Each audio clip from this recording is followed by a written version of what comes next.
pets in that one. All right, welcome back to the Morning Blood with our Pet Project. You can let a dog out in the backyard a million times. You know how it is. But their enthusiasm for the outdoors, it makes it seem like every time they go out is the first time they've been out. And Rachelle LeJeune is back here with us from the Wisconsin Humane Society to help us keep our pets safe outside this spring. Yes. And they have a little visitor with you. We do. This is Mammamia. She's at our Ozaki campus up in Saukville, and it's an adorable name. She's 2 years old, but she is so sweet. Is she a surrender?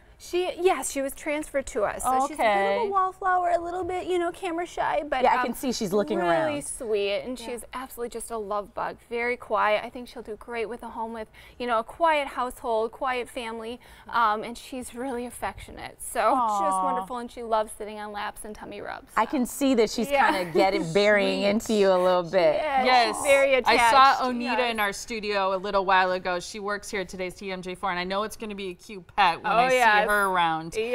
So when will she be available then? She'll be available when we open at 2 o'clock today, and she's already spayed and microchipped and vaccinated, so she's all set to go home. That's great. So. It's so good to see you again. A lot of people might remember you joined us regularly a couple years ago, and you moved, but now you're back, and we're super excited. Miss Wisconsin, love the weather here. Yes, good. Well, we're excited to see you. Let's talk a little bit about our topic today is in terms of getting pets outside. There are things that are even in our own gardens that can be a problem, right? Yeah, definitely around this time of year, you know, we're trading in our snow shovels for garden shovels, and we have to be mindful of what we're putting in gardens and what we're bringing in our homes. A lot of flowers, you know, people don't realize can be toxic to their pets, cats and dogs.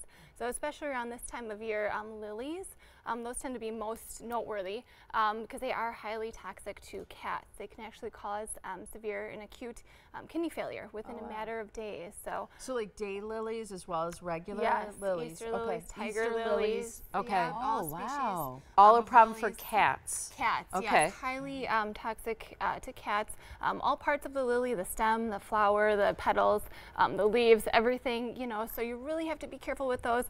Even eating as little as two flower petals can cause issues for them. So look for dehydration, drooling, vomiting, and it can really progress from there. So those are some signs to watch out for.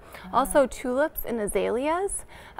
Those are things we often plant this time of year as well. The tulip is highly toxic in the bulb. So if you're planting in the garden, your dog's outside with you, make sure they're not digging up those bulbs. And, you know, not this time of year, but, you know, other times of year, make sure they're not eating those bulbs because there's a high level of toxicity that could, again, cause dehydration and vomiting and even sometimes heart problems. And speaking of the time of year to plant, and I know it's raining, everyone wants to put a lot of fertilizer down so that they can take advantage of that rain and that growth, but I would imagine some fertilizers might be also a red flag. Yes, absolutely. No, we always say watch out, especially, you know, if they're eating it directly from the bag that's highly toxic. If they're eating it too from, you know, even diluted when you spray it on the grass, pay attention to those signs, you know, the 72-hour warning, keep pets and children off grass because those are pretty serious. And again, same thing, look out for warning signs. Check with your neighbors, see if they're putting fertilizer down because sometimes our dogs walk over there, and especially if they're like my dogs will sometimes chew on grass or eat grass. You know, out of, you know, there's various theories why they eat grass, but sometimes they can eat it and, you know, unbeknownst to us, have some issues with that in the GI tract. Well, it seems like there are a lot of things, you know, pesticides are one thing, but I know there are some mulches that aren't good for pets. There's also people are using insecticides this time of year in their yard. And we mentioned fertilizers, but also, you know, there's just a lot of different things that have chemicals in them for our yard, for our gardens. Yes, the mulch you pointed out too is a really, it's a, you know, good topic to talk about because there are various types of mulches. We always suggest going with pine or cedar. The cocoa mulch, which smells really good. Smells good. It looks nice. And even to pets, it's very enticing because it is made from the shells of the cocoa bean. So it actually smells very, very sweet and fragrant, and they like to eat that, but it has some of the same toxicities as chocolate does.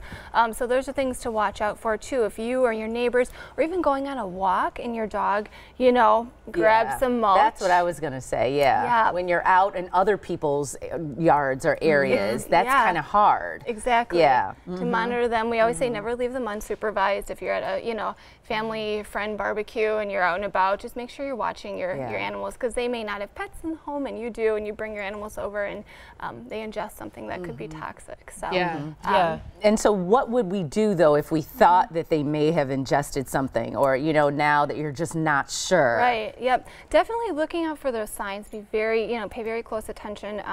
Vomiting, drooling, a lot of times dehydration can progress. And then also you can call the Animal Poison Control Center, the ASPCA Animal Poison Control Center. It's 24 hours, so you can call them and they can do a consult and talk to you and talk through the symptoms. Also calling your veterinarian, but the Poison Control Center is a good start too, because they have an entire list on their website of toxic plants and non-toxic plants. So that's great. Yeah, that's great advice. Really good to see you today. Thank you so much, and for bringing Mammamia. Mammamia. She's available today after you open at 2 o'clock, right? And that's at the Saukville campus. So here's the information, the Wisconsin Humane Society. You might be familiar with their place downtown, but this one is in Saukville on West Decorah Street. You can call the phone number on your screen to find out more about Mammamia, or visit them at wihumane.org.